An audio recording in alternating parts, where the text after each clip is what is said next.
Ang ganda ng umaga, oh. Iwawak natin yung si Peanut, guys. Let's go.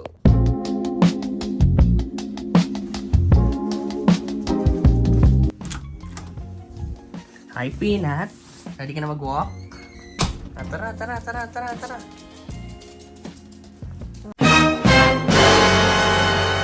Walang joke ka.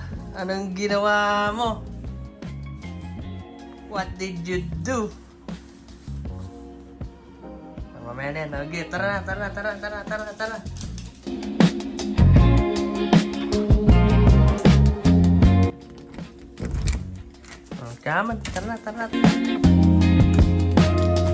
Yan o, ganda ng umaga. Oh, lagas na ang mga dahon dun oh. Look at that, guys. Beautiful morning. So habang nagwawa kami ni Peanut, I'll be answering some of your questions in the comment section. At tanong ng mga subscribers natin diyan. Okay, uwi na kami ni Peanut.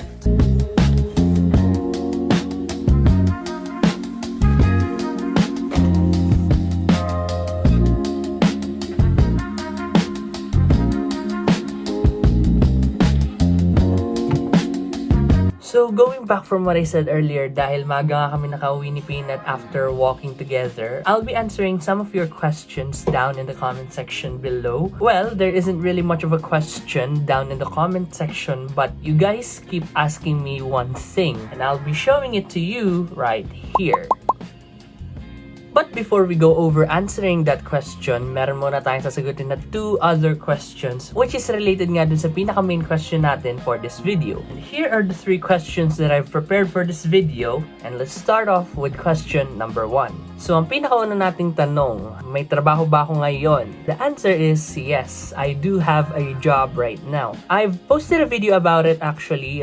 Ipapakita ko na lang dito sa screen yan. So, I recently got a job in Dollar Tree dito lang sa may Abbotsford. And kung tutusin, yun pa yung pinaka naging first job ko dito sa Canada. Although seasonal lamang siya and part-time, pero okay na rin kasi ang pinaka hinahabol ko talaga is magkaroon ako ng experience at may lagay akong work experience sa resume ko. Since ang pinaka hinahanap nga dito ng mga Canadian employers is Canadian experience. Same country. And yun, up until now, I'm still working there sa Dollar Tree. And ang good thing sa pag-work ko dun sa Dollar Tree is I can be assigned to different branches. For example, kulang ng tao dun sa kabilang branch, I can be assigned there. Kulang ng tao dun sa main branch na in-applyan ko, dun ako mapapadestino. So, pwede akong ipadala ng manager namin based sa kung saang branch ang may kulang na tao. So, hindi ako totally nababakante. I mean, maraming bakante, pero like I said, seasonal and part-time nga lang ito. So, hindi ako masyado nag-expect ng maraming shifts. Pero as long as nagkakaroon ako ng work and shift, okay na rin yun. So, nasagot ko na yung first question natin. Now, let's move on to the second question. So, ang second question naman natin is, how was it when I worked in my dad's farm for a day?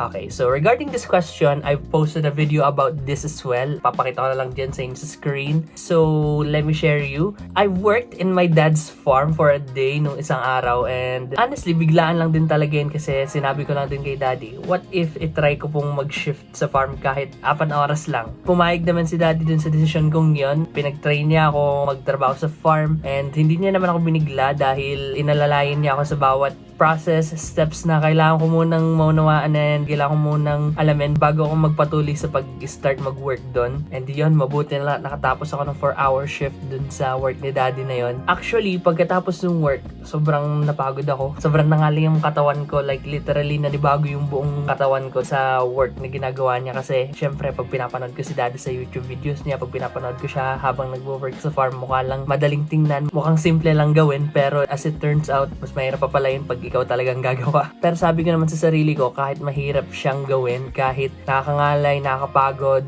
kung ano na, mabuti na rin at nagkaroon ako ng experience sa pagtatrabaho sa dairy farm dahil malaking asset din na nagkakaroon ka ng experience sa kung ano-anong workplace na maaari mong ma-encounter o maaari mong mapagtrabahuhan. Kumbaga, nagkakaroon ka ng idea sa mga ginagawa na trabaho ng iba't ibang workers dito sa Canada dahil hindi talaga biro ang pagtatrabaho dito.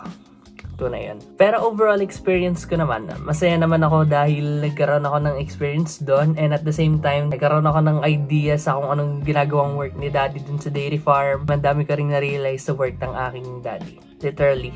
Tapos na tayo sa second question natin. Now, let's move on to our third and our final question, which is the main question that we're supposed to be answering for this video. So, our third and final question, post ko na diyan yung mga tanong nyo sa comment section, mga tanong ng mga subscribers natin, mga viewers. Would I like to work on my dad's dairy farm? Gusto ko bang magtrabaho dun sa dairy farm? Before I answer that question, may share muna ako sa inyo. From our previous question, the second question, I work in my dad's dairy farm for a day. Nakakapagod, nakakangalay, pero masaya ako dahil nagkaroon ako ng experience sa pag-work sa dairy farm. Na-realize ko na hindi nga talaga biro ang pagtatrabaho sa dairy farm dahil sa hirap, pagod at sacrifice na ginagawa ng mga farmers natin doon. Natuwa rin naman si Daddy dahil nalaman niya na capable ako sa pag-work sa farm dahil nakita niyang kaya kong makatapos ng 4-hour shift. Well, kahit 4-hour shift pa lang yun, malaking factor na rin yun. Kasi nakakwento rin naman sa akin ni Daddy, kadalasan ng mga pinapasok doon, hindi raw tumatagal. So, buti na lang kinaya ko yun. My father even made a video about it na ako'y nagwo-work doon sa dairy farm. And at the same time, pinakita niya nga rin sa boss niya, pinapanood niya yung video. And ang naging reaction daw ng boss niya, sabi niya sa akin is, "Oh wow, your son is working in the farm. That's great. Maybe he would like to work in here. Maybe he would like to try working here in the dairy farm." Sabi niya raw ganun sa akin. Sabi ng boss ni Daddy. Pero, hindi lang naman tayo din syempre nagbe-base. Kailangan din natin mag-decide ng para sa atin and hihingi rin tayo ng advice mula sa mas nakakatanda, mas nakakaalam kesa sa atin, which is my dad.